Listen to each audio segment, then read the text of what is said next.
हेच जर आरोप 8 दिवसा अगोदर केले असते तर पुरा संपून टाकला असता। तेही दादारावच्या धमक आहे। ज्या पक्षांनी मला धोका दिलेला आहे त्यातून मी आज राजकीय संन्यास घेत आहे। भारतीय जनता पार्टीचं 1982-83 पासून आपण काम करतो आहे। जेव्हा पक्षाची ओळख या मतदारसंघामध्ये कुठलीही नव्हती, कोण्या गावामध्ये सुद्धा कार्यकर्ता दिसत नव्हता, अशा परिस्थितीमध्ये आपण पक्षीय संघटना उभी केली। आता कुठंतरी हिरवं हिरवं दिसायला लागलं म्हणून अनेक लोक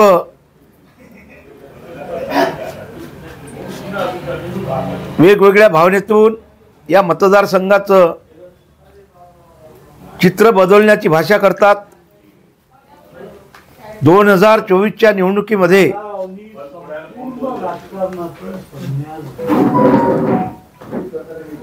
या राज्याचे उपमुख्यमंत्री देवेंद्रजी फडणवीस यांनी सांगितलं दोनदा की तुझी तिकीट मी फायनल केलेली आहे।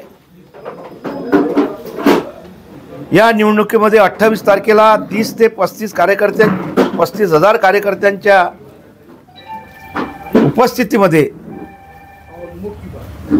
मी माझा फॉर्म भरला आणि त्यातूनच पक्षाच्या नेतृत्वाने दखल सुद्धा घेतली की आपण भरलेला फॉर्म वापस घ्यावा। जे आज उमेदवार आहेत त्यांनी सुद्धा दोनदा माझ्यासोबत बैठक घेतली का मला उभं राहायचं नाही।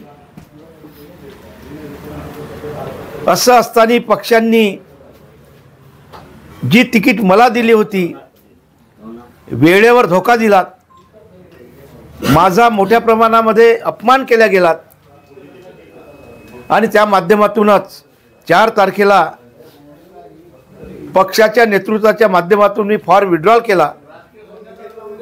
फॉर्म विड्रॉल केल्यानंतर मी ज्या 27 सभा आणि मेळावे घेतले ते घेणंच माझ्यासाठी चुकीचं ठरलं। कारण नसताना वेगवेगळे आरोप माझ्यावर झालेत। कार्यकर्त्यांवर माझा विश्वास आहे, जे कार्यकर्ते आपण घडवलेले आहे हे कधीच निवडून येऊ शकत नाही मी जर विरोधात काम केलं तर। कारण का प्रत्येक गावामध्ये मी निर्माण केलेला कार्यकर्ता आहे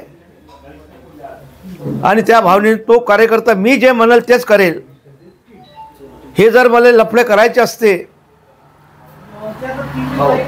आज चित्र वेगळं दिसलं असतं। काय नेमकं आपल्यावर आरोप झाले की दादाराव केचे यांनी काम केलं नाहीत। मग हे सभा कशासाठी घेतल्या असत्या? मी खड्डू कशासाठी बोललो असतो की सुमित दादांना निवडून द्या, 110% सुमित वानखेडे निवडून येणार, हे जनतेसमोर सांगितलं आहे, मेळाव्याच्या माध्यमातून सांगितलं, सभेच्या माध्यमातून सांगितलं आहे। हे मी सांगण्याची गरज नसायला पाहिजे होती। तरी पक्षाचं हित, उमेदवार निवडून आले पाहिजे या भावनेतून आपण काम केलं आणि त्यांनीच माझ्यासाठी खड्डा खोदलेला आहे। हेच जर अगोदर माहीत असतं ओपन मी फिरलो असतो काय यांना मतदान करू नका, गावागावात माझा कार्यकर्ता यांचा कार्यकर्ता नाही, हे तर आयत्या घरात नागोबा आहे। यांनी काय केलं? एक तरी पक्षासोबत एखादा कार्यकर्ता जोडला काय? अशा अवस्थेमध्ये आता 71 वर्षापर्यंत आपण प्रचंड प्रमाणामध्ये या कार्यकर्ते निर्माण केले आहे आणि त्यातूनच 100% सुमित वानखेडे निवडून येणे यात शंका नाही। त्यांनी कोणतेही आरोप केले, हेच जर आरोप 8 दिवसा अगोदर केले असते तर पुरा संपून टाकला असता।